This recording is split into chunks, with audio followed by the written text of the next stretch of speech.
Hello, hello. Welcome to the Total Truth Show. My name is Aldwyn Altanay from the Gold Coast in Australia. And my name is Ken Kleinberg, and I'm coming to you all the way from the USA, San Diego County, California. And my name is Robin Austin.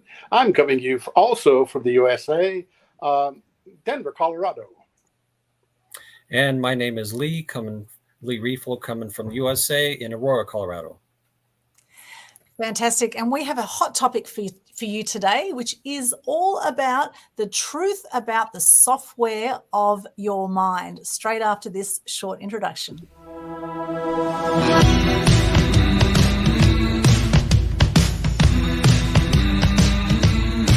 Welcome, everyone. Welcome to the Total Truth Show, hosted by myself, Ken Kleinberg from San Diego County, California.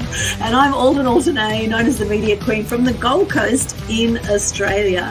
And our goal here on this show is to help you to break away from the mainstream media propaganda and lies, the disinformation and misinformation that's out there in the mainstream, and really help you to start questioning everything and start doing the research for yourself. We want to punch through all of that disinformation and misinformation. Our goal here is to raise global consciousness to quantum critical mass and then pave the way for a new awakened civilization. And we would love for you to come along for the ride. Don't take our word for it. The things that we share here on the show, that goes for our guests too. Start doing the research for yourself. Start going and asking the questions for yourself. Get out there and really find the real truth behind things. So with that, let's get started, you guys. Let's dive into today's episode. Once again, welcome.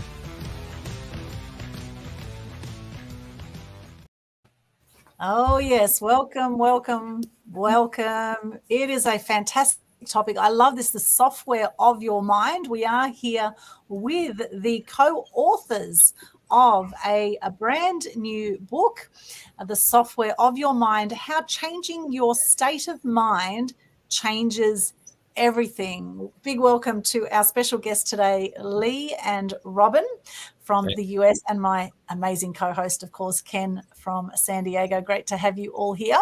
So, Robin and Lee, I'm curious, how did you meet and come together to do this book?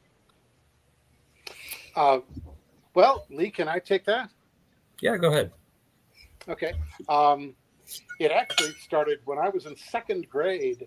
I had moved from one place to another, and there was one girl in the new class that I moved to that I thought, wow, she's got some things in common with me, because she looked like she had it kind of rough at home, and I was in a kind of difficult environment at home.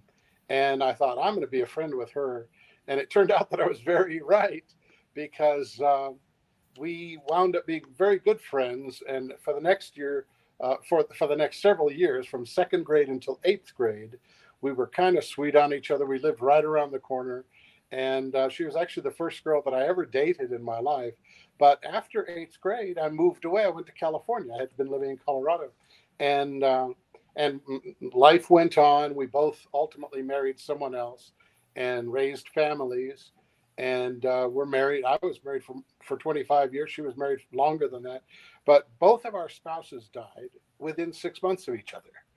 And she had kept in touch with my older brother because he was an astrologer. And she called him up and said, hey, you predicted years ago that I would have two husbands. And I'd married this guy. I thought that was it. But he just died. So what's going on? And my brother said, well, I don't know. But you know what? You should call your good friend, my younger brother, and talk to him, because he just lost his wife. And so she called me up, and we started talking, and it was just like old times. We were still best friends. Nothing really had changed.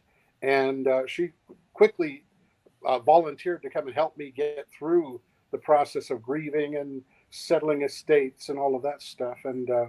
And so she had a daughter named Leah, and Leah asked me one day, do you think you could help me meet somebody? Because I knew a little bit about online dating. And I said, sure, yeah. And I said, just go to this site and put up a profile. And so she did that. And and Lee responded to her. And Lee, what happened then? Well, we actually met on Mother's Day, 2006. So this Sunday will actually be our 17th anniversary of us actually meeting each other. But long story short, we had a daughter shortly afterwards. And fast forward to 2021, I was in a certified coaching mastery program. Ken was actually in the class before me. But through that certification course, one of the questions said, what has been the biggest challenge in your life? And for me, it was mindset, just based on stuff that I've been through and everything. And so I decided that I would like to write a book about mindset. And I'm a professional software tester. So I came up with the title, The Software of Your Mind, How Changing Your State of Mind Changes Everything. That's not the original title. We actually modified it to make it sound better. But long story short, I came up with the idea, called Robin and asked him, hey, Robin, would you like to write a book with me? He's like, what's it called? The Software of Your Mind, How Changing Your State of Mind Changes Everything. He's like, heck yeah, let's do this. And so we formed the idea of the book and then just kind of went from there. I love it. Wow, what a beautiful story. That's amazing. Oh, fantastic. And so really mindset, and some people say mind shift, because mindset is actually a funny word in itself, because, people get set in their ways when it comes to their minds, and they're often not conscious of how they're set in their ways, right? So actually being able to shift how we're thinking is absolutely crucial, I would agree, to how we do life.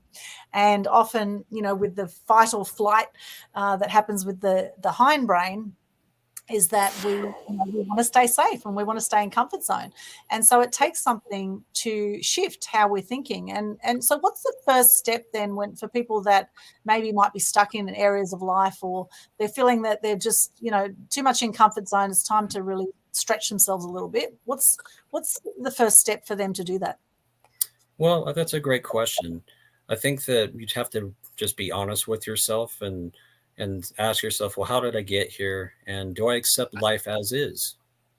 Because you have to be honest with yourself, and sometimes brutally honest with yourself, before you can actually make those changes and get disgusted enough to the point where you're actually willing to act. But also forming a plan with what needs to be done, and kind of bridging the gap through little steps, because you can't go from A to Z all at once. You have to figure out what's the next step, and then just build on there slowly. And if you go backwards, so what? You're making progress as long as you're trying, and you have the end goal in mind. If I can amplify that, I think that's absolutely true. And one of the things that it's going to require is you have to learn how to envision a different way of thinking, a different future for yourself, a different state of being, because if you can't envision it, if you can't find a way to see other possibilities, then what's going to happen is, because your brain is accustomed to firing the certain patterns of neurons that it's used to, you're going to recreate what you've created up until now. And when you start to shift what you believe is possible for yourself, and you start to see new possibilities, and you imagine those as though they are becoming real, then that allows you to sort of audition, try out, adopt that, put it on like a suit of clothes and see how it looks, see how it feels. And when you start doing that, then you can start to become comfortable with the ideas of the future that you hoped for. And you have to do that, because otherwise your fight or flight mind is going to say, hey, this is unfamiliar territory, run back to what you know, So you have to overcome that by creating something that you're already attracted to in your imagination. And that will help you to get past that fight or flight mechanism that's going to send you right back into the shallows of the problems that you're in right now. Yeah, so being very clear on what you want, and that's a big question people often ask and consider is that, gee, what do I want with my life, and what is my purpose, and why am I here, and all those things. And, you know, a big way to find the answer to that is to find what gives you joy. What is it that lights you up? What do you love to do? Right. And I think if more people in the world actually love what they did, I think we'd have people being a lot kinder to themselves and others, because as we know, hurt people, right? And there's a lot of hurting people out there. And so I think this is absolutely crucial to how we do life, and in fact, how our experience of life is. Because imagine if more people out there just love their lives and, you know, floating along beautifully, doing what they're doing and in their bliss and, you know, on their journeys, then I think really it could make a massive difference to the world at large. And, you know, we're doing our bit, right? We can't control what other people do. We can control what we do. And the minute we actually think about what it is that we want and we put it out there and actually, you know, visualize it, feel being in that circumstance or situation, see those goals happening, feel them happening, believe that you're worthy of receiving all these things as well. That's a huge thing, because so many people have such low self-worth, don't they? They have such low self-worth, and they're so hard on themselves. The language that we speak to ourselves, you know, is really crucial as well. Noticing, do you talk hard to yourself? Do you say, "Oh, you idiot," or do you say things like that to yourself when you stuff up, or Right. do you say, "Oh, well, that was an interesting learning curve. You know, what are we gonna be grateful for from this situation right now?" So it's all about, you know, how we frame what goes on in life. That's absolutely crucial, I believe. And so what are some things that you cover in your book? Do you have a copy of the book that you can show us, The Software of Your Mind, by any chance? Sure. Oh, you do. There we go. It looks like this. This gray stripe is because it's an author's copy. It says not for resale. but Aha. but it looks just like this. Software of Your Mind: How Changing Your State of Mind Changes Everything. And it's got a little blurb on the back. And I was just thinking about, there's one little there's something that sort of pertains directly to what you were just saying that I was hoping to find. Aha.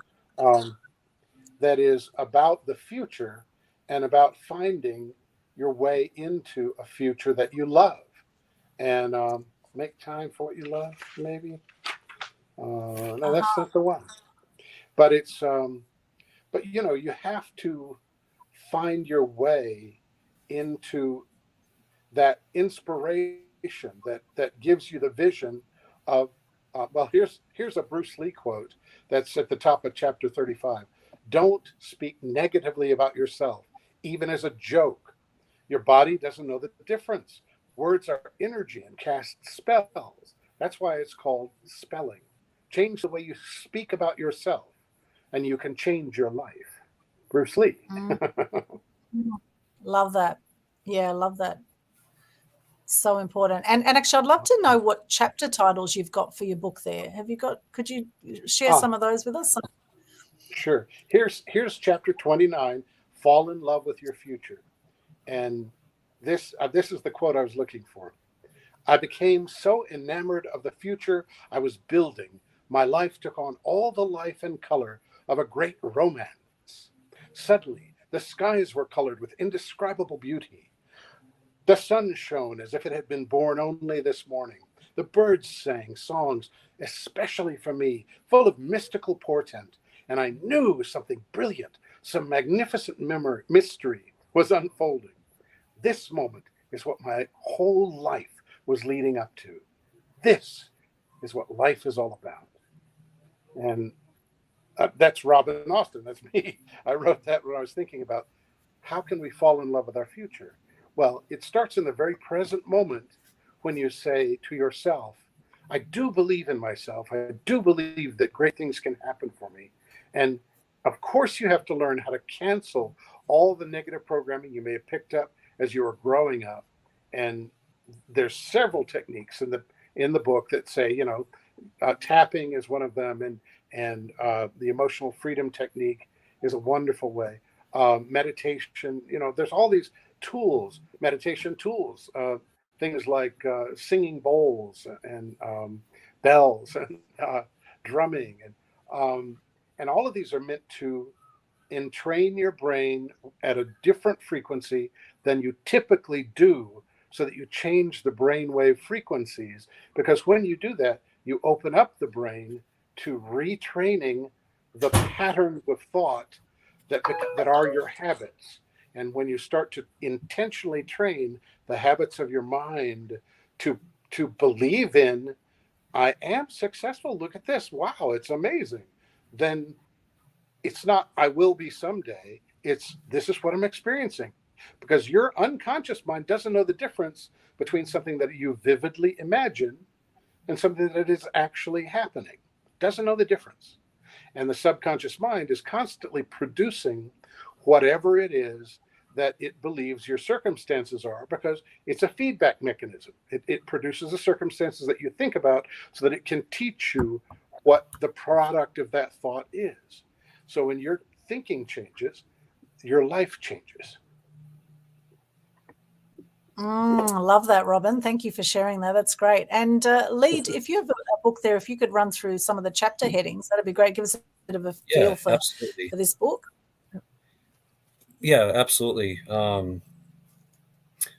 So chapter 25, Shifting Paradigms. And there's a quote that says, fear can only be mastered outside of your comfort zone. Matsona Dilwayo. And that talks about about paradigms, like what's a paradigm, and paradigms are a long-held pattern of beliefs. They're usually formed from childhood, from our parents, from our environment, from our teachers and peers, and we get into these paradigms where we think a certain way, and we get set in our ways until we're willing to challenge our ways of thinking and our habits towards that thinking. It could be you're stuck in a career field that you don't like, but you want to do something else, but you're kind of afraid, well, I don't have the experience in that field. Like for me personally, I worked in call center work for 19 years and I trained a lot of people, but over time, you just want to do something different.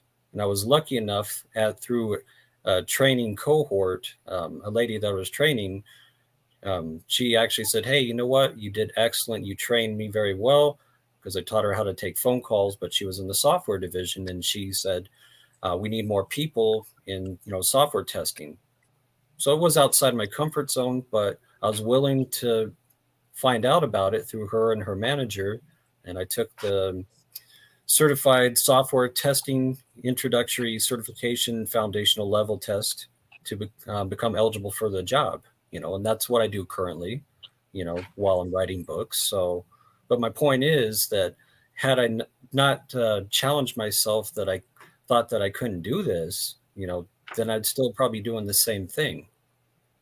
So it's being willing to get out of your comfort zone and take those steps along the way. Amazing. How long did it take you to write the book?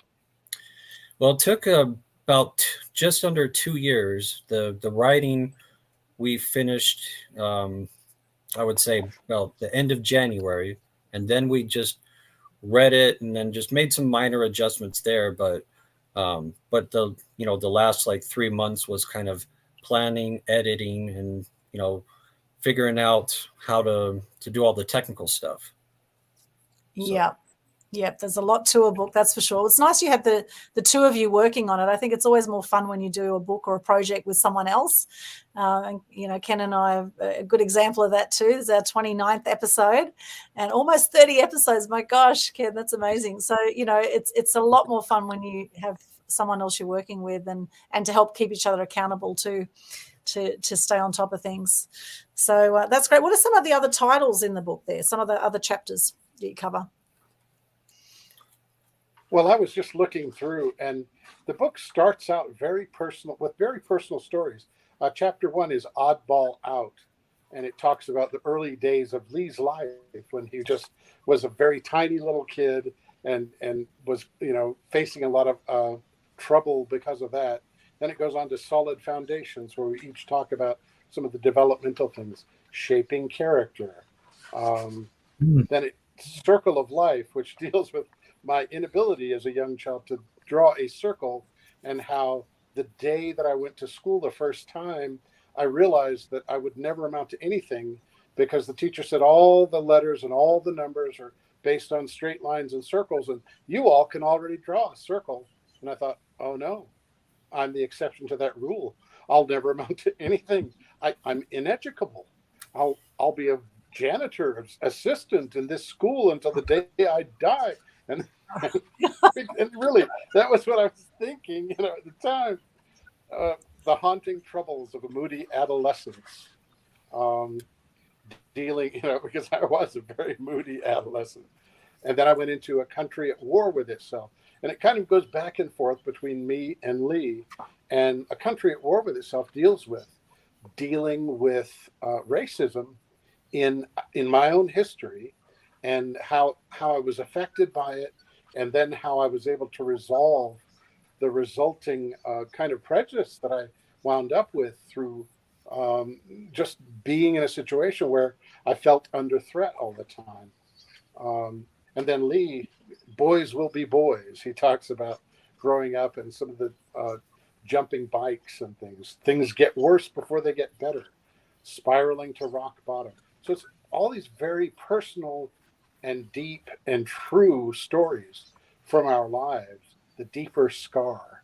All of these stories have to do with the events of our lives that damaged us and hurt us and meant that we would need healing later in our lives. And then it starts to go into miraculous healing. And that gives a specific instance of a miraculous healing that was in my life, that I watched, that I was part of. Then we both lost relatives. Goodbye, my love. When it rains, it pours. There's more losses and more losses. And my baby. And it's dealing with tragedy and overcoming profound loss. Well, we've established that we've both had profound losses and huge tragedies by this point. And then it talks about how to deal with that. What do you do if that's you? And there's three major sections in the book, and each ends with review, reflection, and implementation. Now that you see what we went through and how we dealt with it, how does this apply to your life? How can you make a difference for yourself from this book and these stories? And then it goes on to spiritual development, shifting paradigms. I can and I will. Speaking words of empowerment, how language does affect us. Create the future you want, then make it happen. The Jim Quick quote, who was unable to make any progress in school after he had a bad concussion, and he wound up teaching people how to use their mind in effective ways. We talk about Kaizen, fall in love with your future, imagine the possibilities. The liberating walk down here. It goes on and on. It's kind of astounding. The power of possibility. Healthier, more constructive thoughts.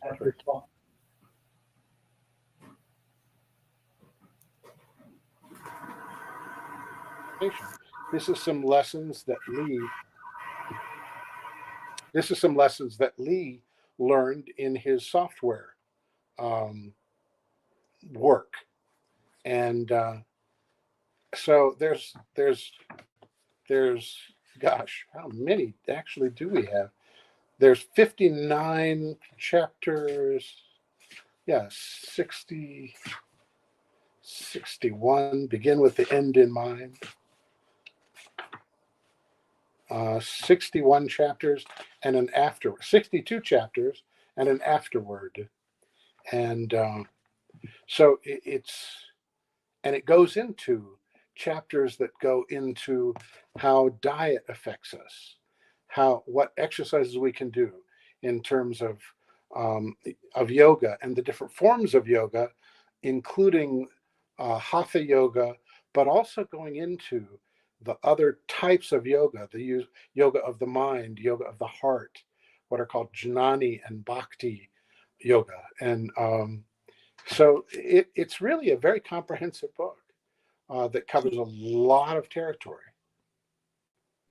It sounds jam-packed, sounds amazing. I would love to hear about some of the biggest turning points that each of you had and how you personally came through it. I know there's, we haven't got all the time to go through everything in the book. However, if you could just give us a bit of a tidbit on what is one of the major turning points you had and how did you come out of it yourself? What happened in that journey? So maybe we start with you, Robin, and then go to Lee on that one.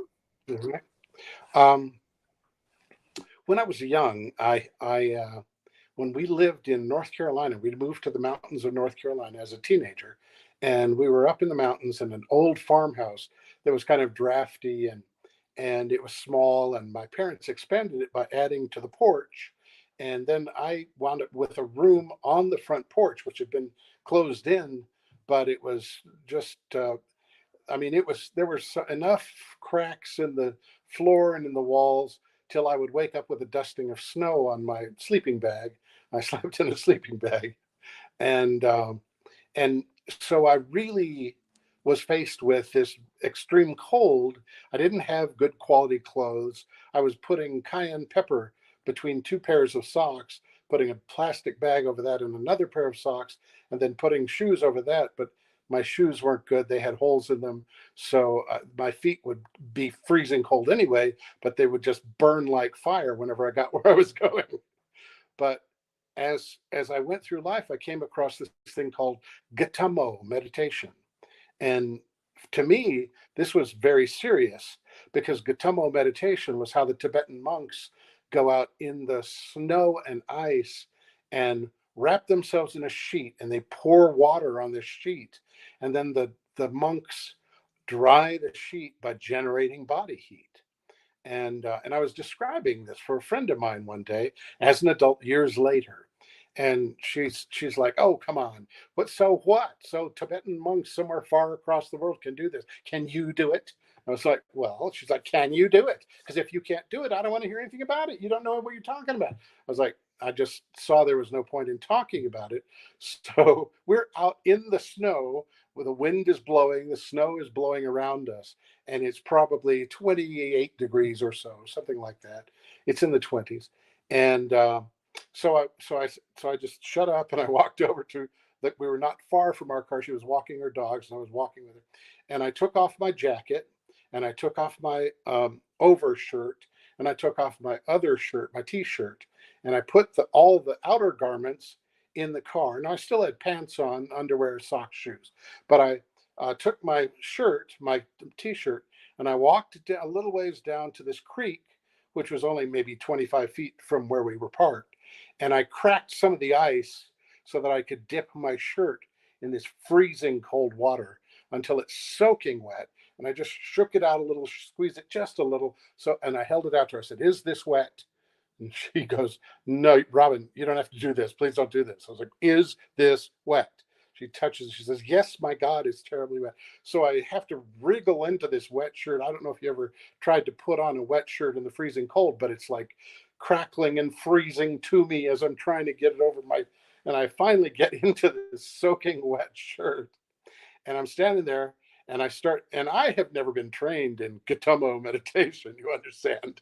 But I've just been challenged and I just know I'm going to have to do this or I better shut up. So I start doing this meditation and I start breathing like kind of like this. And as I'm doing that, I'm accumulating chi. I'm charging the prana in my body, and I'm creating inner fire, and I'm visualizing inner fire. And she starts talking to me, and I'm like, look, you can talk to me, but I can't talk to you because I've got to focus or I'm going to freeze. So I'm going.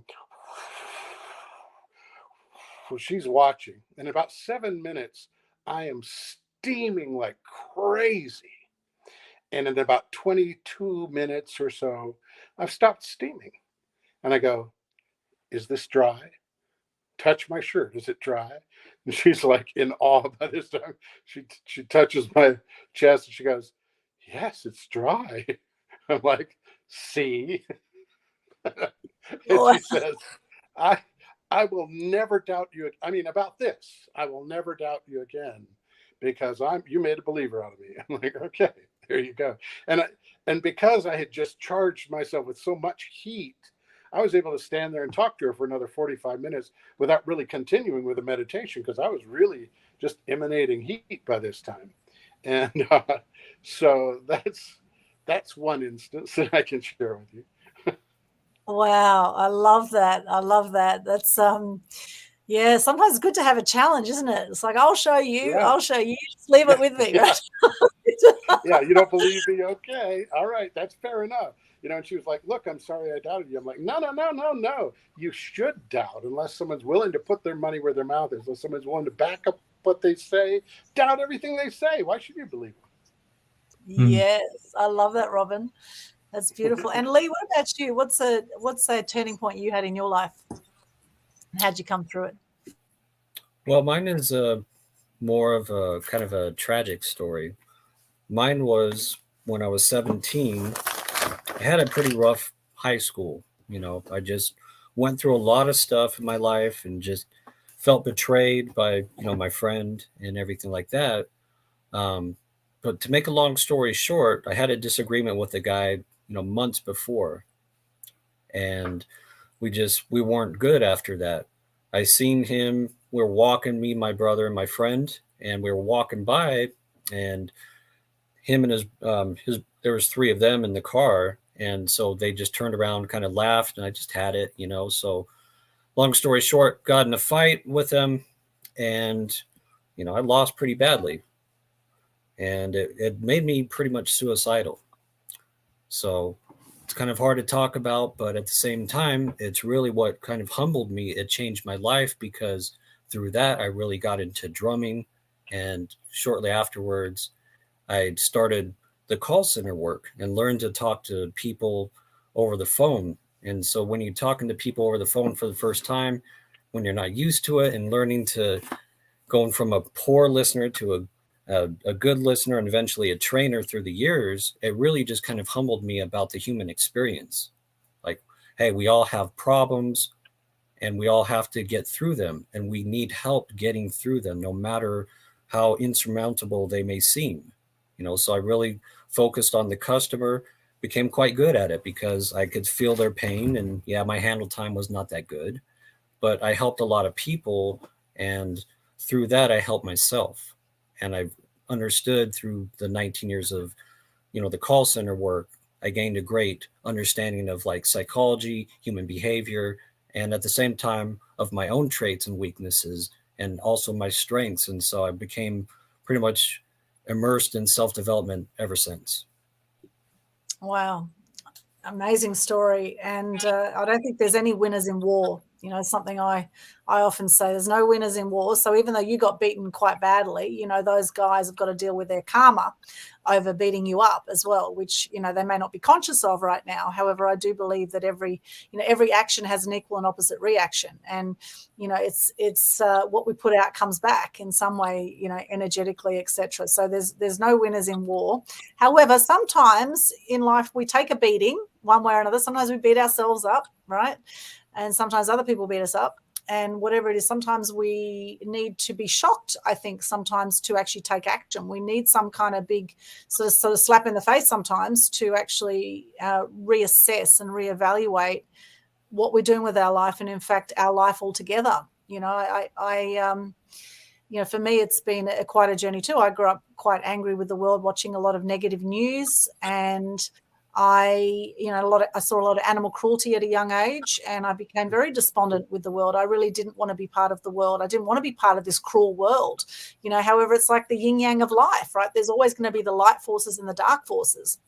And if we focus on all the darkness, that's all we're going to see, right? We focus on the good stuff, we're going to see more of that. So what you focus on grows. And for me also, it's been a massive personal development journey that continues to this day. And, this roller coaster ride of life that happens, it's okay sometimes to feel down. Sometimes it's okay just to feel down. Maybe it's your body telling you need some rest right now.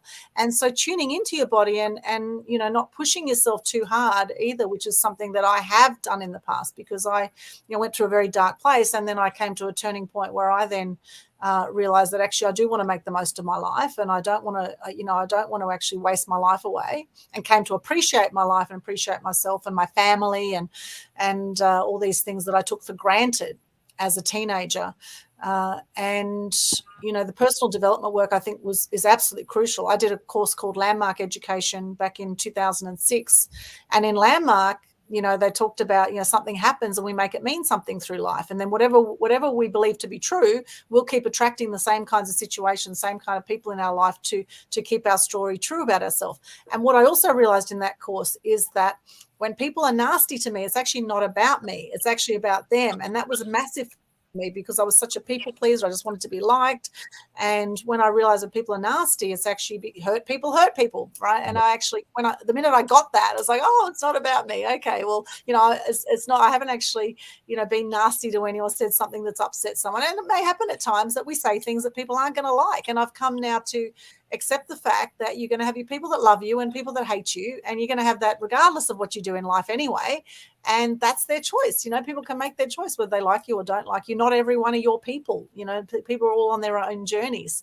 And so I think sometimes when we go through the darkest moments in life, I think, you know, it can really help to create a stronger character in someone to then, you know, to see the other side, to actually see the light side from having experienced the dark side, you know. And so, yeah. Exactly. I wanted to add on to that as well. I think a lot of the thing is learning to forgive yourself and forgive others, you know, because it's not like I was the perfect person in that, you know, it takes two to tango, you know, and I started the fight, plain and simple. So wasn't necessarily his fault, wasn't all my fault, but regardless, you know, I've asked for forgiveness from God, you know, multiple times because I know this hasn't been easy on, you know, any of us. So, but I think that that's a big important part of changing your mindset is learning to forgive yourself first and then, you know, forgive others. Because if you can't forgive yourself, then you're going to be holding on to all that anger and resentment. You know, it's just like if you want to others to love you, you have to love yourself first. Well, you have to forgive yourself before you love yourself. Yes, yes. And get that everything happens for us, not to us. And actually, the sooner we can turn that forgiveness into gratitude and actually look for the learnings in that, then I think that's also crucial. And taking 100% responsibility for everything in our lives, whether we're conscious or unconscious of it, we attract everything in our lives that we have in our lives right now. If you want to know how you're going, just look at your life right now. And, you know, you have created everything. And the minute we get that we are 100% responsible, then we can actually shift it in an empowering way without, you know, looking at areas of life going, oh, this isn't sorted yet, or that's not sorted yet, or whatever. Or, you know, be committed, not attached. That's another beautiful thing I learned in Landmark, is be committed to what you want, not attached to how it's going to look, because you will have curveballs. They will come left, right, and center through life. And it's all about how we're going to, you know, dodge or weave or work with the flow of whatever comes our way. Ken, what's your experience of maybe a turning point in your life? So it's interesting. There's a lot I could say to that. You know, I think one of the biggest turning points for me, oh, geez.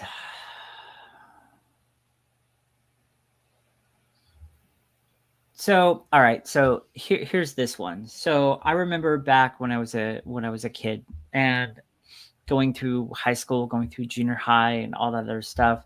I was never liked.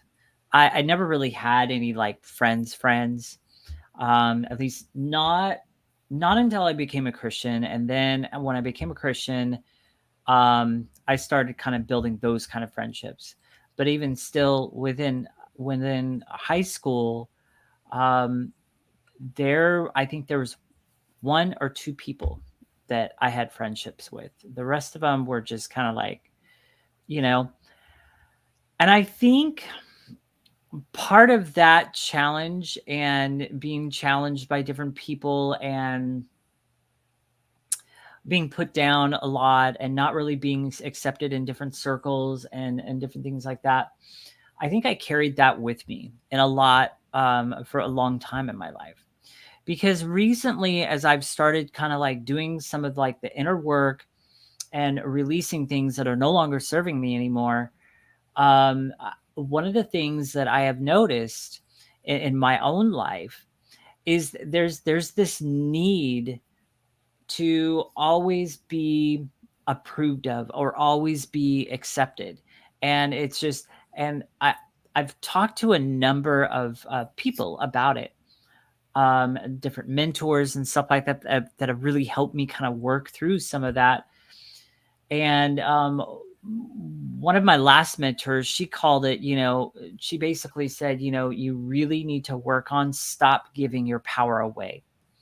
And giving my power away basically means it could be a simple conversation that I have with somebody. And in the back of my mind, I'm thinking, are they really accepting what I'm having to say? Do they, do they see me as this, or do they see me as that? Or do they see me blah, blah, blah, blah, blah, blah, blah, blah, blah. That's pretty much all that self-chatter talk is. And a lot of times, I'm finding I'm giving my power away because I'm so consumed with what they're thinking, rather than just being myself, rather than just sharing what I got to share. They like it. They like it. They don't. Move on. Somehow what they may, and again, I say it that way, may, because it's always like this. It's this assumption that my brain comes up with, and then it ends up actually creating this big old giant storm, and it just turns into something it's not. And oftentimes, I'd say 9 times out of 10, when the issue really reveals itself, I often find there was no problem in the first place. They have no problem with me. They have no problem. It was my own head that created the entire problem. And thus the entire time I was giving my power away. So these things, and it's interesting how you also share about, forgiving yourself. And so, then oftentimes when I find myself in that trap, then comes my self beating up talk. And then I'll tend to beat myself up. Look, you did it again. Why are you so consumed with this? Or why are you so consumed with what this person may be thinking? Why are you so consumed with giving your power away like that? And then, so now there's just more negative self-talk going on there. And it's just, honestly, sometimes it's hard to give myself grace and to forgive myself for falling into that trap.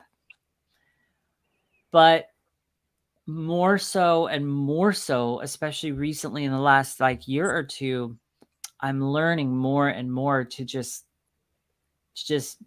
be myself. And one of my current mentors, she actually made me write this down. And so I have this posted in a couple places in my room. And it's, I am unapologetically me.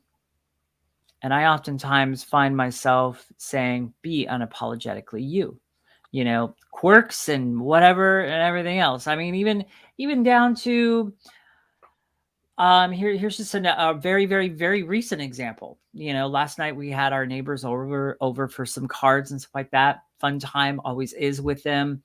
And I said something stupid at the table towards them. It was a comment I was making towards their, one of their last visits. And later my mom, she brought it up to me. She's like, why did you say that? Why did you share that? And I found myself for a good part of the rest of the evening, I found myself just really battling through that, just really going, look, you said this and blah, blah, blah, blah. What must they be thinking? And and what must they blah?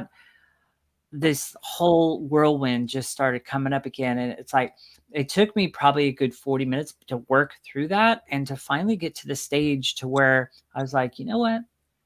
I said what I did. I didn't mean it this way, or I didn't mean it that way. And, it is what it is. And I was able to finally just let it go and go, look, I'm going to forgive myself for that. It was a stupid thing that I said, blah, blah, blah, but I've got to forgive myself. I cannot hold on to this. I was finally able to let it go. So that's just another example.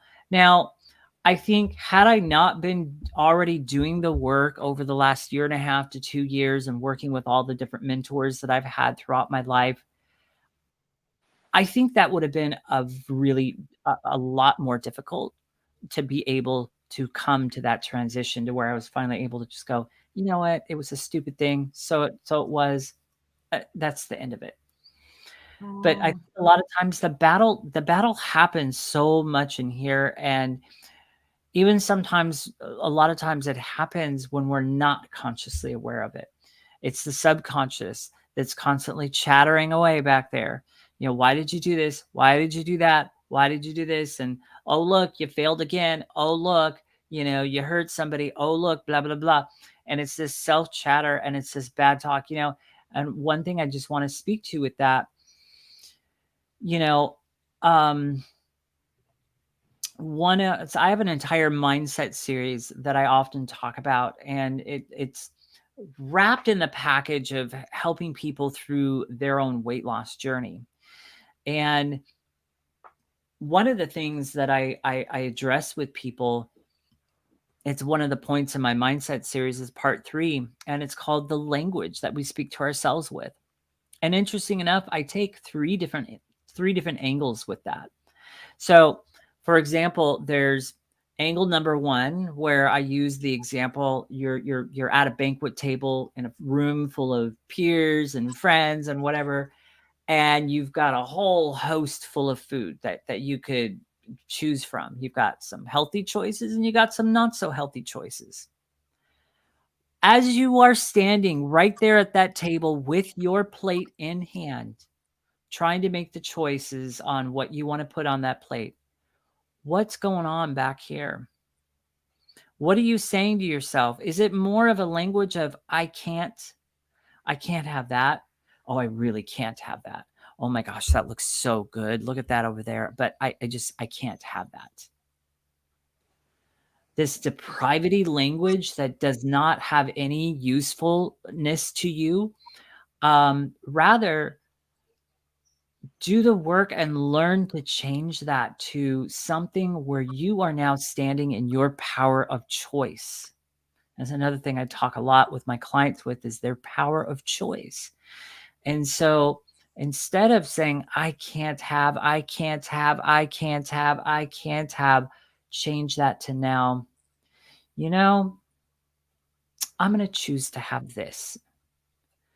You know, that item over there, maybe later, maybe at a different time, I'll plan for that, but I'm going to choose this instead. I'm going to choose to eat this healthier choice. If you're paying attention to the energy shift that just happened, you notice that there's a very different energy here than I can't. There's an energy that has now put you in the driver's seat. It has put you in control of your power of choice.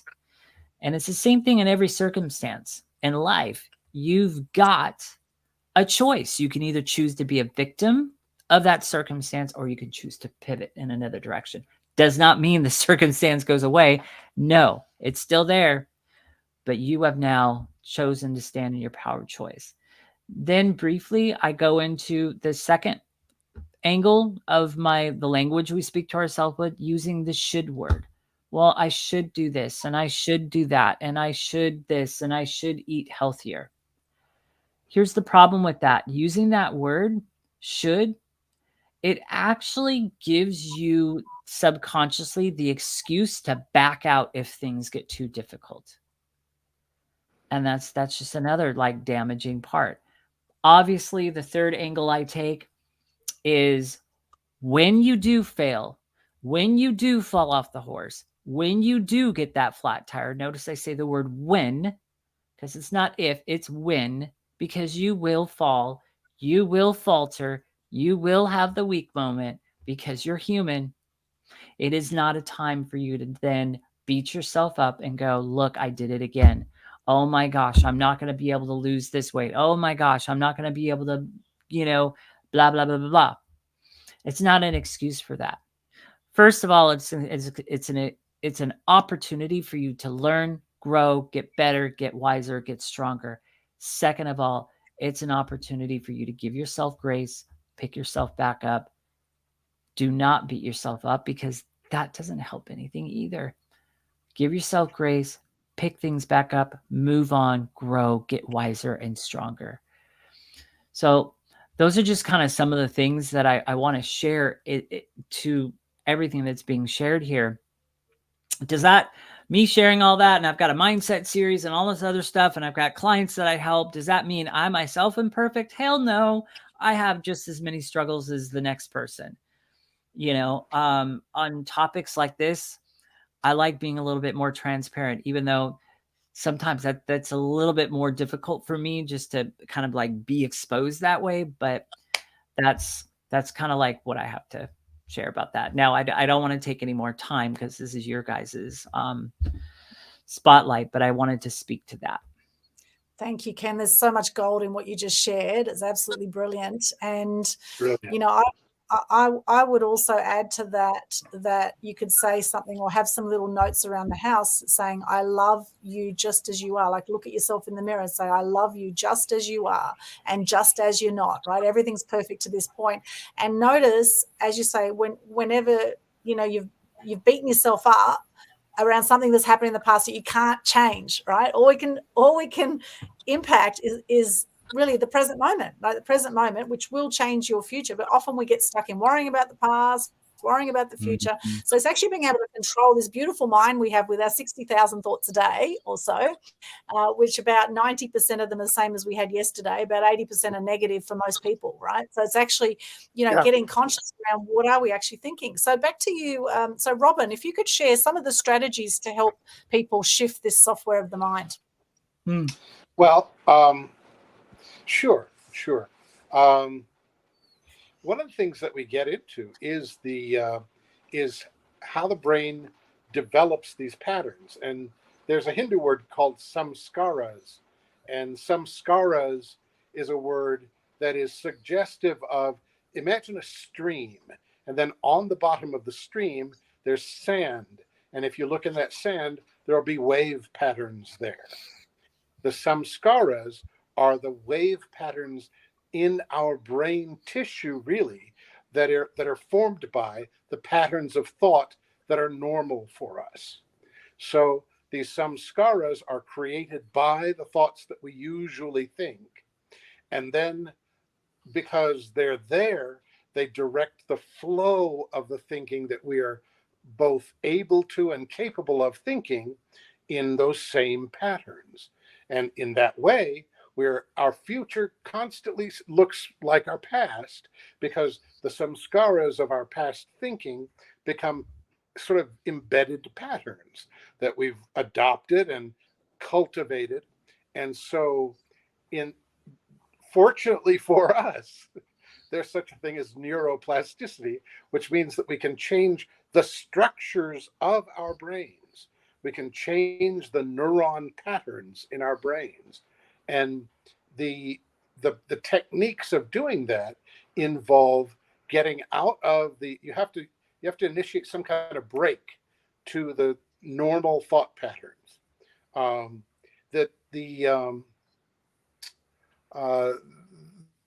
The great Sherlock Holmes used to, of course, he was a mythical creature, but the great Sherlock Holmes, when he was working on a case and he would reach some point that was challenging for him, he would pick up a violin and play that violin. And one of the things that we talk about in our book is, as you move into that music creates different patterns of thought for the brain. It's a different wave patterns in the brain. And we talk about how to shift from the wave patterns that you've grown accustomed to by the thinking that is habitual for you, how to shift out of that. And music is one of the ways. There are solfeggio frequencies, are frequencies that have been tested and shown to assist us in entering a particular kind of brainwave state. The rate of vibration of our brains can be measured, and we're all typically in beta. When we're having a conversation, when we're hanging out with each other, when we're talking with our friends, that's a beta brainwave state in general. Now, if we slow that down a bit and we go into a meditative state and we go into a relaxed state, then we're entering into an alpha state. Well, one of the characteristics of alpha is that we are more suggestible. Now, this is what we go into as we drift to sleep. And then it'll go deeper into theta, into delta. And as the brain shifts into these slower brainwave frequencies, it lowers the resistance in the circuits and allows the brain waves to flow more freely. And if we, and I want people to understand, okay, one of the things we also go into in the book is quantum shifting, and what is quantum shifting and what are we doing if we're quantum shifting? Well, there's real physical science in this field that is little understood that has to do with inside of our brain, inside of our head, there's a little stack of crystals. And that stack of crystals has a piezoelectric ability to tune to and store and recreate frequencies of vibration. This piezoelectric effect is what crystal radios used to use. I had one when I was a little kid, and I would clip a little clip to the pipe in our house. That would act as an antenna, and it would bring in the waves, and I could tune the crystal. There was no battery, and listen to a radio station, because crystals will resonate to the frequencies of waves. This little stack of crystals is called our pineal gland. The pineal gland has been known since times immemorial. The ancient Egyptians knew about this. All these different cultures knew about the activities of the pineal gland. All the ancient mystical societies understand the principle of awakening the Kundalini Shakti. The Kundalini Shakti is talked about in the yogic literature, and it has to do with enlivening and vivifying the abilities that are hidden and stored in our body and the energetic principles of the body, the chakras, through the stimulation, ultimately, of this ability of us to tune the frequencies through this mediator, the pineal gland. Our whole body also is a resonant field generator, because the central molecule of blood is hemoglobin, heme. Heme is iron. So we hold a charge, and as we vibrate at a certain frequency, the whole body becomes a creative field that creates a torus field around us of energy flowing that sends out waves and brings in energy that corresponds to the frequencies at which we're vibrating. So we have this capacity to tune, this capacity in our brain. We can create thought images and ideas and then vivify them with the life field, with life force. In other words, vividly imagine that something is real for yourself. Put yourself sensory in this situation. See it, feel it, taste it, if you possibly can, smell it. And as you develop the detailed picture, imagine the reality of it. What you're doing is you are creating reality in the quantum field. And quantum physics tells us that reality is created through observation, because the reality that we experience doesn't exist until the moment it is observed. This is one of the principles that we've learned through the principles of quantum physics. Observation is involved in creation of matter. So when you create something and then observe it that is entirely within the realm of your imagination, you are still acting within the field of the quantum universe, and you are literally shifting your entire being to vibrate at a level where that is more real than not for you. And when it becomes habitual that you see the universe in those terms, then at the moment that you accept it, and you've heard, when you pray, believe that you receive it and you shall have it. When it becomes so real for your inner self that you start to rejoice because you go, oh, this is great. I love this. This is the future. that I dreamed of, now it has come to pass. And you make it a present moment reality for yourself, and you experience it as, this is my present. As a matter of fact, there's a chapter in the book that talks about how I walked to the top of a mountain to help someone find their keys. This girl had dropped her keys when she was walking her dogs on about 5 acres of land in North Carolina in the woods. And her dog got away, and she ran all over the woods and lost her keys somewhere. Well, she looked all that day, and she went back the next day and looked all that day and couldn't find her keys. And she called me that night. She's like, I can't find them. It's like $400 for the keys. It's a smart key. I was like, listen, if you want to stumble around in the wilderness complaining about how you can't find your keys, count me out. But if you need my help to find your keys, then let's do it. And you see, what I did was I shifted the thought from, oh no, I can't do this, to we're doing this. And then the next day I meet her. We go out in the woods. We climb this mountain, and we're we walk for an hour, and we get to the top of this mountain, and we start down the hills, and we're walking around, and my knee starts hurting, and I start thinking, oh no, how am I going to walk back to the car? I'm about 2 miles from the car now, and now my knee is hurting. I'm in trouble here. But all the while we're walking up the hill, I've been thinking, what is it going to look like when she finds her keys? And I've been seeing that moment. Imagine that if that moment were real, what would that look like? And so I've created this quantum reality for myself. Okay, I brought these little oranges with me. I'll peel one of the oranges. I'll give her a couple of plugs of it. And about that time, she's going to go, oh, look, I found my keys, and dance around joyfully and hold them up. So my knee is now hurting. Well, there's a bench at the top of the hill under this old maple tree. And I sit down on the bench, and I'm just like, I'm looking around for, what can I use for a crutch? What can I use for a cane? Oh no. And I'm peeling my orange, and then all of a sudden she comes running back, and I offer her this part of an orange, and she goes, guess what?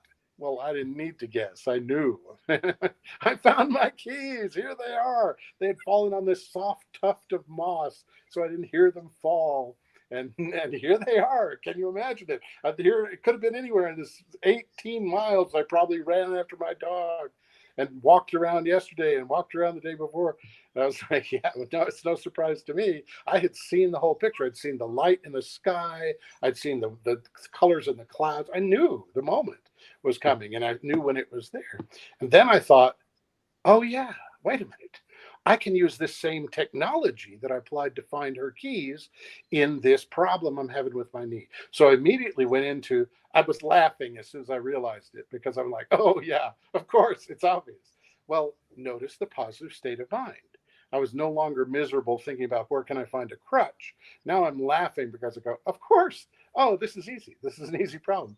And so the solution to the problem is quantum shifting. I go, okay, so let's imagine that somewhere back in history, I made a choice that took me out of doors every day, week after week, month after month, year after year. I've been climbing mountains and running around the hills. Somewhere that quantum reality person exists that I would now be. What do I look like in that quantum reality? I started to see this other individual that also is me in a different quantum universe. So I'm transferring my consciousness into this alternate self in this alternate universe. And as I do that, I start thinking, now, how does that person think? How does it feel to be that person? What is their experience? What is the sensory experience of being that person in this field? I'm like, well, he wouldn't have knee trouble, that's for sure. He's far too well conditioned. And now I don't have knee trouble. I'm far too well conditioned for that. I've been exercising for years. This is what's natural for me. I've adopted the mindset, attitudes, and feelings of the quantum reality that I sought. And now my knee doesn't hurt at all. I hop up and I go, let's go walk, let's go down the trail a ways. We don't have to go back to the car yet. Let's go enjoy this. And because literally my entire persona has shifted to a different persona. And that is one of the stories in the book. And it tells about what the process is. So there's that.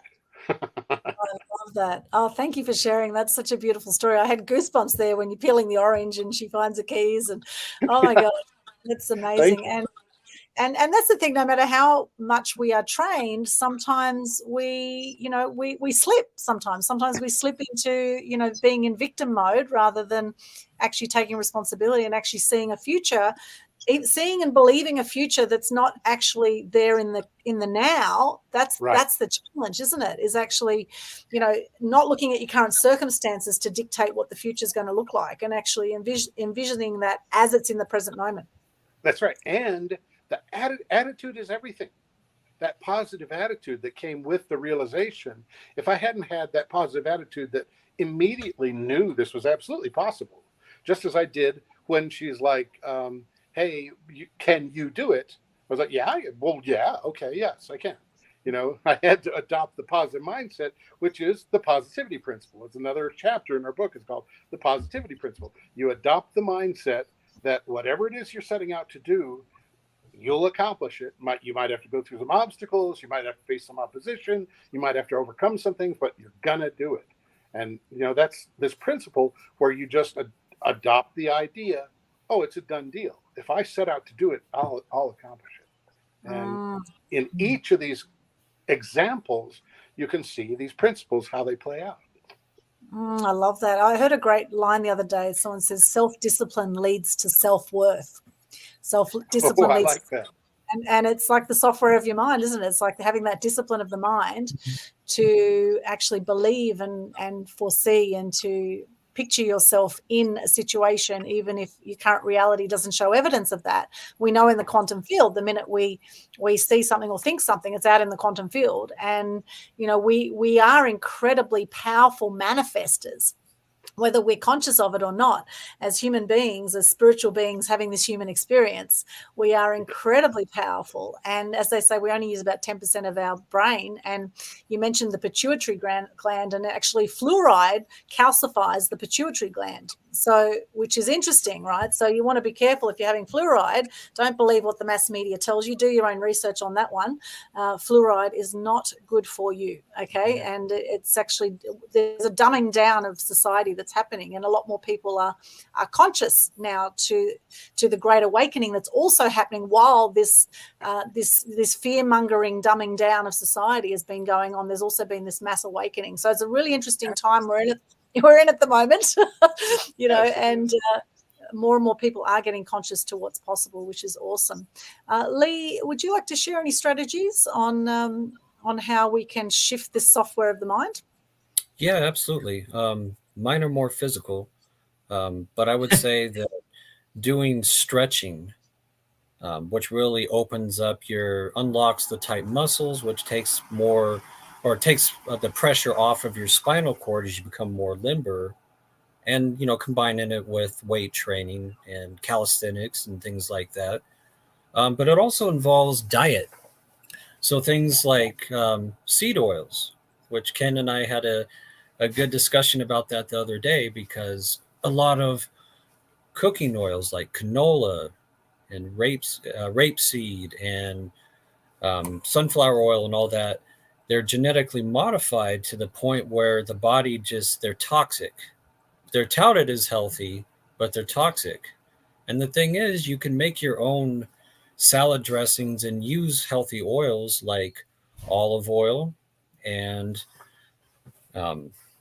avocado oil, and you can mix that, in any type of blender with maybe some organic mayo that's, a lot of gluten-free stuff you can put in together, mix your own spices, red wine, and then nutritional yeast, which nutritional yeast is actually excellent for you, because people that have sleeping disorders like sleep apnea, or just obstructive sleep apnea, or even central sleep apnea, where your brain just kind of stops, breathing, and the B1 in the nutritional yeast helps your autonomic nervous system open up those pathways and airways, so that way you can sleep better. So there's little things, you can do to make your own salad dressing and your organic things. Yeah, we want to go for the quick, easy meal, but it's like, yeah, organic food costs more, but does it cost,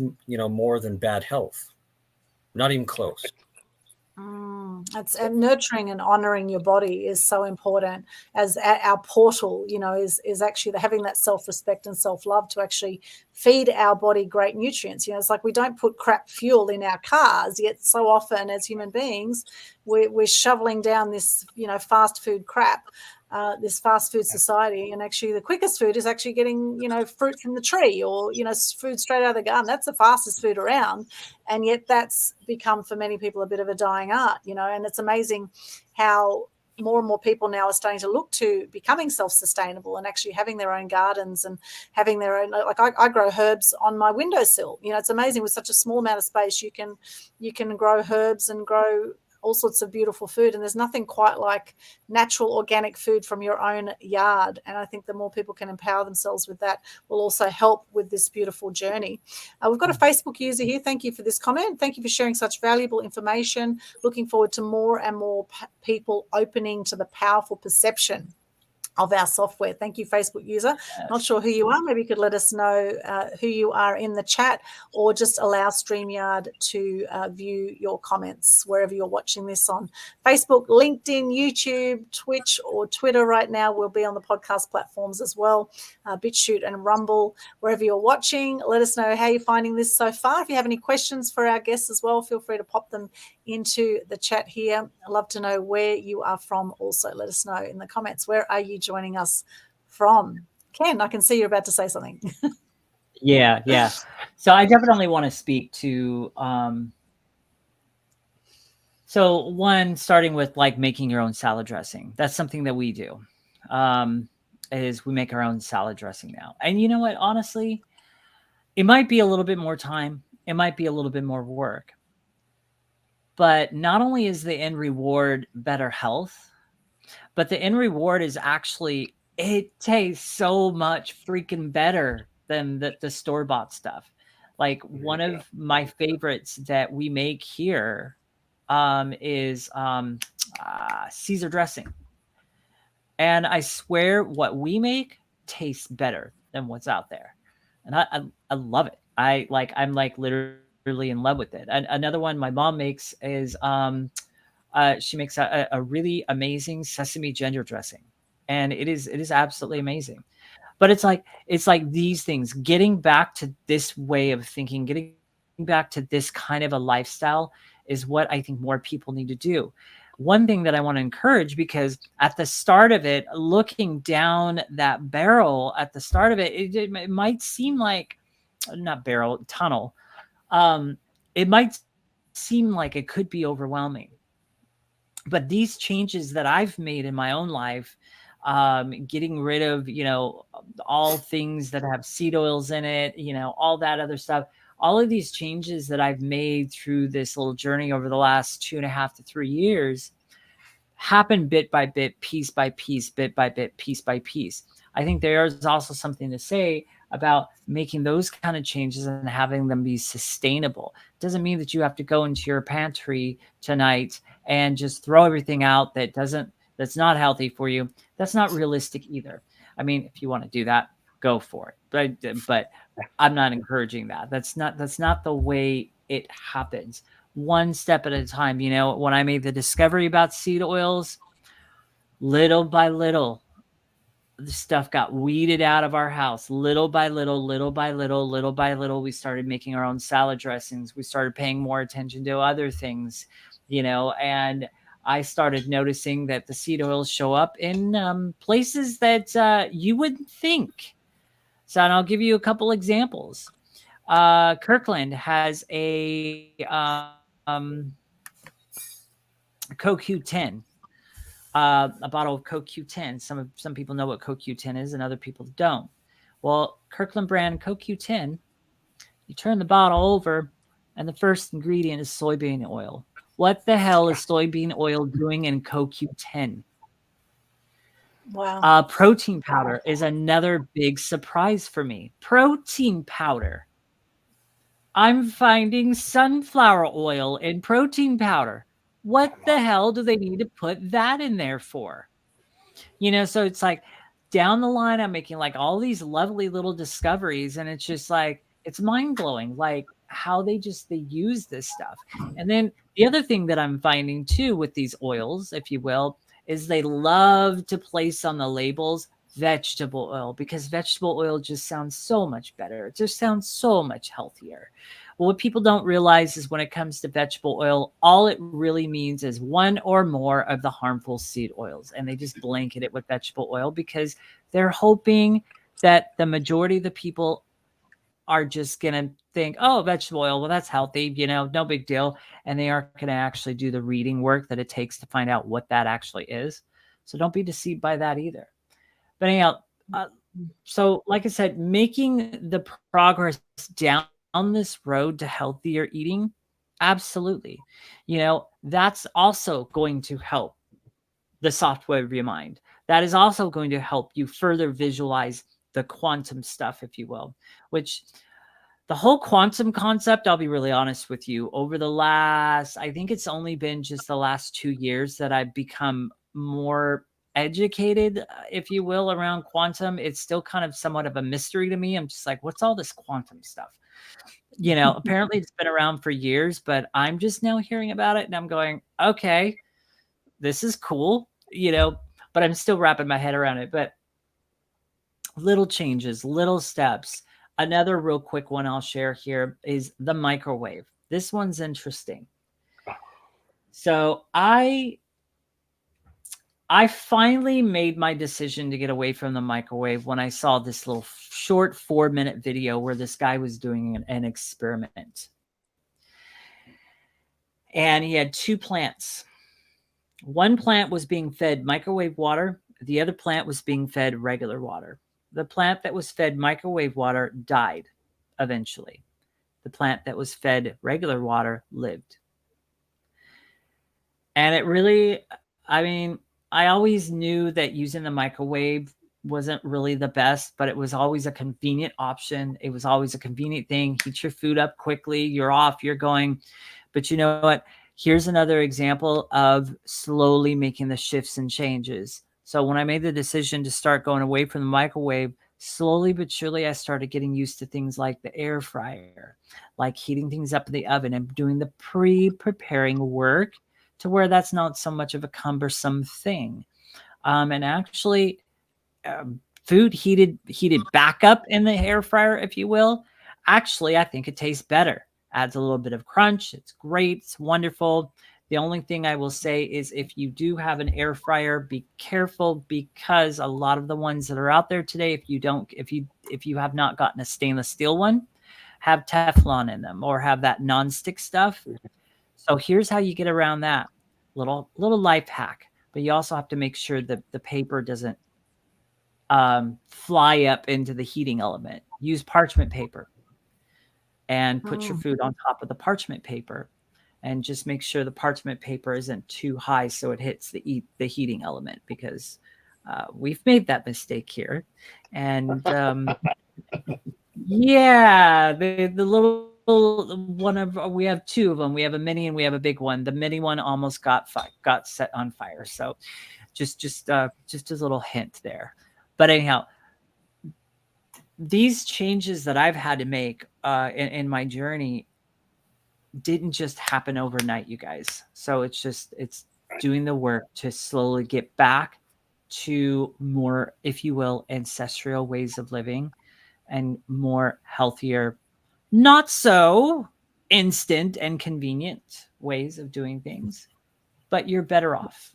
So anyhow, back to you, Lee. Sorry. No, absolutely. I think that's made a great point. And the hack about putting the parchment paper in there, that's actually something that I was unaware of. So we're going to try that. Yes. And for those who want to know more about seed oils, we actually did a whole episode on this, one of our very first Total Truth Show episodes. You can go back and watch that or listen to that. And you'll get a lot out of that. We actually shared all about the different oils, and it's fascinating when you look into it. And I must say, having grown up in a Mediterranean family, I have Greek, Turkish, Ukrainian background, if you're wondering, we had a lot of, we'd always make our own salad dressings, and it was very simple, just olive oil, lemon juice, and salt. and obviously the sea salt's better than the other toxic salt, right? So just very simple. We just did a combo of those three things, and it was always delicious. Right. And of course, cold pressed olive oil with lemon juice, it just makes every dish absolutely yum. And we used a lot of garlic, and like a lot of, the natural things are often the best. In fact, the last few times that I've had a flu, I've just hit it with raw garlic. I've had like about 10 raw garlic in a day, and it's just my flu's gone in about 1 or 2 days. So all these people having antibiotics that are also really toxic, just come back to nature. Just everything's in nature. Everything we need to heal is in nature. The more that something's packaged up, the more toxic it is going to be in general. Mhm. So yes, we're all a bit passionate about this topic, the truth around health and the, looking after yourself, because you are, the number one thing, really, if you fall down and crumble, everything falls down and crumble, right? So it's actually having a very strong basis of looking after yourself, of caring, self-nurture, self-love. All those things are so important for this software of your software of your mind to operate. Your whole body needs to be operating properly as well. And now we've been chatting for an hour 20, so we'll start wrapping up shortly. But Robin, is there something you want to add to this conversation?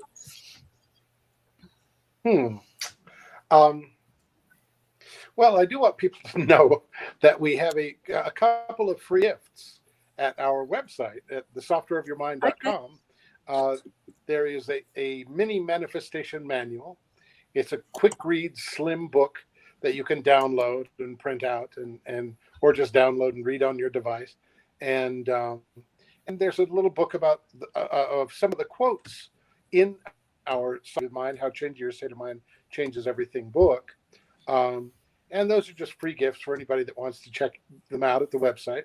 So I would like for people to know that we're offering a free gift, and you don't have to buy anything. You just give us leave your email so we can let you know when we come out with the audible version of the book, which should be soon. We've talked about when we can get together and make that happen. And I think we want to record that ourselves, because each of us love the sound of our own voices enough to want to do that. Love that. Thank you. Mm-hmm. So we've got that there. Check out the free gifts here at thesoftwareofyourmind.com. Thesoftwareofyourmind.com, all spelt out. You will find the free gifts there. Any other final tips to help with this area of, I guess, maximizing the use of our mind and making the most of our incredible minds? Any other final tips before Ken's run off to the loo? He'll be back soon. Final tips from you guys. Yes. So I think it's important to journal and to also write your plans down. So you can have your nightly journal, a reflection of what went well, what didn't go well, what your goals are. You can even email yourself that daily or weekly, however many times. It's not so much the frequency, it's just kind of being consistent with making a game plan of how you want to change. So flashcards, anything that you're going to see regularly, write stuff down, write what you did well, didn't do so well, what your goals are, and do that as much as you can.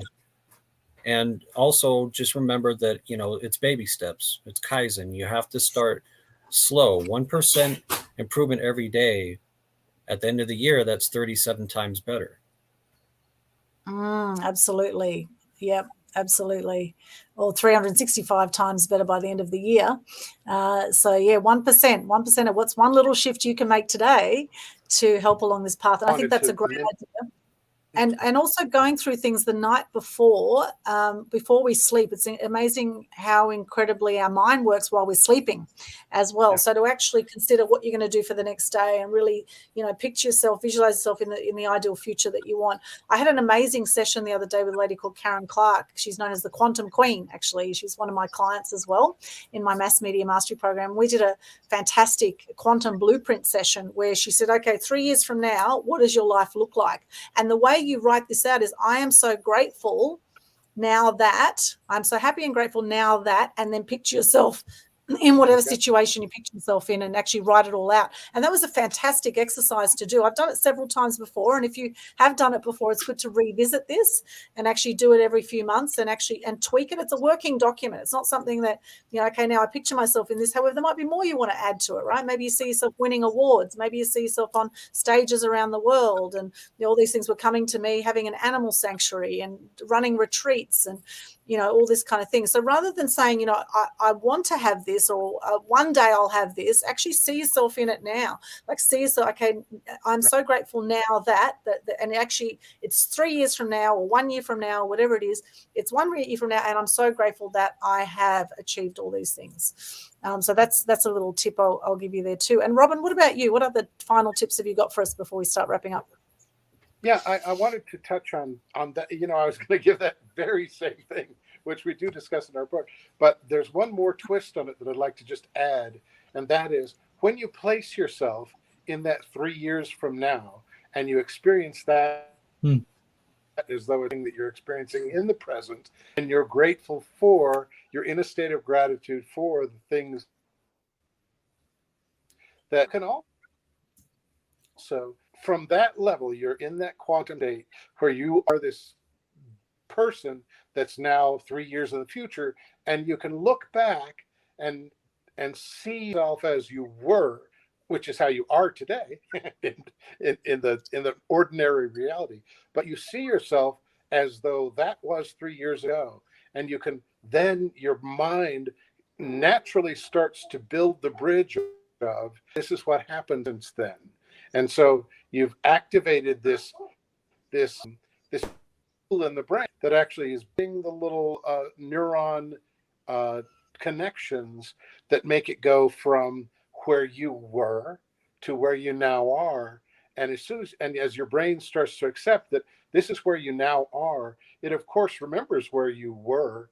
And as you place yourself more and more in and now I'm grateful because now I'm here, then it builds that. Those connections are built. You're rewriting the neuronal structures in your brain. You're repatterning the samskaras that are caused by the waves of your thoughts. And so that's beautiful. I just want to amplify what you said, because it was exactly right. It's brilliant. Oh, I love that, Robin. I've never heard that before. Actually, that is awesome. I'm going to take that on board and actually do that. I'm going to see myself in 3 years and then go, picture today's date or whatever date I do it, and say, I'm so happy and grateful that, 3 years ago, this is where I was. Say it in present tense, right? I'm so happy and grateful that I am, right, whatever's happening right now. I am doing a Total Truth show right now, etc. Whatever it is, right? So wherever you see yourself. Yeah, I love that. That is so cool. That's a great exercise. And beautiful. And obviously so many more gems in your book. So if people want to get a copy of your book, of course, where can they go? It's back to the website, I presume, to thesoftwareofyourmind.com. Is that right? They can get the book? That's one place. Yes, they can go to softwareofyourmind.com, and at the very bottom of that first page, there's the Amazon link to purchase it, or they can just go to Amazon directly and type in The Software of Your Mind, how changing your state of mind changes everything, and it'll show up that way in both paperback, hardcover, and ebook. Beautiful. Fantastic. So any way you want to consume it, it is there. It sounds like an amazing book, 2 years in the making, and so much knowledge. We've just touched the surface here today on the Total Truth Show. It's been absolutely awesome. Robin, yes. One more point. If you do, if you're interested in the Audible book, if you do go to the website and just get that free gift, leave your email, then you will be one of the first notified as soon as that is available. So you'll be able to pick that up. Fantastic. All right. So check it out there, thesoftwareofyourmind.com. And Ken, where can people connect with you? You have my link. Yes, I'm going to pop your link in a moment. So if you could share it for our viewers or listeners, would be great. There it is. Yes. There. Haha, there it is. Okay, so this is my link tree. And so basically what you'll find in there, so there's 3 links right up at the top. One of them is going to be my calendar link. So that's how you book an appointment with me. If you want to get on a Zoom call, if you want to chat, get to know me more, great. I'm totally open for that. Or if you want to book an appointment with me, see how I can help you with your weight loss journey, I will preface that and let you know that I do not believe in diets. Never have. I never will. That's not how I lost my weight. I lost my weight by doing it my way and just being persistent with that. And I've been able to keep it off for over 5 years now. And that's exactly what I teach other people how to do, is how to do that and have it be sustainable. There's a lot of key factors in that. So that's 1. 2, my Facebook group. I have a Facebook group, a growing Facebook group, as a matter of fact. And there's a link in there to join my growing Facebook community group. And there's lots of excellent stuff being shared in there. Just over a wide array of different topics, including my 7-part mindset series is also in that group. I've actually created a guide where you can go in there and it's all right there. You don't have to scroll through all the posts in the group to find it. So my mindset series is right there. And then I think there's a third link, and I always forget what the third one is that I need to feature. What? Your calendar link? The calendar. The cat. You will. That was the first one that I said. Oh, my website. Oh, your website. Yes. Yeah, it's my website. So my website, which is www.masteryweightloss.com. You can go there, check out my website. You'll also find my podcast there, and a bunch of different other things. You will also find the different coaching programs I have on my website. So all of that is on my link tree. For those of you listening by audio, that is linktr.ee/FatFighterKen. Beautiful. Thank you so much, Ken. And for those who want to connect with me, my link tree is linktr.ee/Aldwyn, ALDWYN. And in there is also a link to my calendar if you want to book a call. We have our Mass Media Mastery program, which is a lifetime access program where we help you be seen, heard, and known in the mass media. It's a fantastic program. Nothing else out there like it. Guaranteed publicity as well for you. And also we have a Global Good News Challenge that happens every single month. And for May now, we have a 5-day challenge, being the 5th month, where you can practice sharing gratitude and good news to not only make yourself feel amazing, you will also be helping everyone who sees your challenge feel amazing as well. I know Ken's done this before. I've done every month so far. We've been doing it since June 2020 through COVID. And the whole idea is to help decrease depression and suicide rates and lift the energy on the planet. So I challenge you, watching this right now or listening to this, I challenge you to do a Global Good News Challenge. You can start your 5-day challenge anytime in May. For June, being the 6th month, we'll have a 6-day challenge. All the details are pinned to the top of the Global Good News Challenge Facebook page. Okay. And once you do your challenge, make sure you hashtag Global Good News Challenge, and we'll share out to thousands of people as well. So it's free marketing for you. And it's a great practice to improve the software of your mind to go into gratitude, to be in gratitude. And we'll wrap up here today. We loved sharing a motto, favorite motto or a quote that you live by. I would love to hear. We'll go around the room. So we'll start with Ken there. Today, what's your favorite quote or something you'd like to share today? So I'm going to share 2 of them. So the first one is one I've shared before in the past, and it's one of my favorite ones. Treat the word impossible as nothing more than motivation, and that's by Donald J. Trump. And the second one, not really a quote. It's something that I got actually from the Mastery Coaching Program that both Lee and I have been a part of. 2 different session programs, 2 different groups. But so you cannot hope for motivation for the day. You must be intentional about it. Start your day with intention. I love that. I'm going to give it the yes button today. Yes. Yes, love that. Awesome. Okay, Lee, what's a favorite quote or motto that you live by? I would have to say by Brian Tracy. No one's better than you. No one's smarter than you. If someone's doing better than you, they've just discovered something sooner than you. Oh, I love that Yeah, too. Wow. baby. Well, yes. And one more. Yes. Yes, yes. Have some fun with your life as well. That's important too. Bring some joy to it. I love that, Lee. Thank you so much. What about you, Robin? What's a favorite quote or motto for you? One of my favorites is, if everyone is speaking caterpillar, don't be afraid to speak butterfly. When it's time to awaken, nothing else will suit you. By Tama J. Keeves. Oh, I love that. Yes. Oh, I love that. Yes. Oh, I love it, love it, love it. And my one for today is from Gandhi.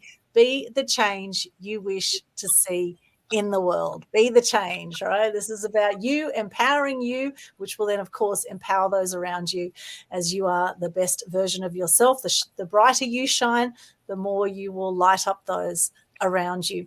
Thank you so much for joining us. Any final words before we wrap up today? No. Yes, I've got one more quote.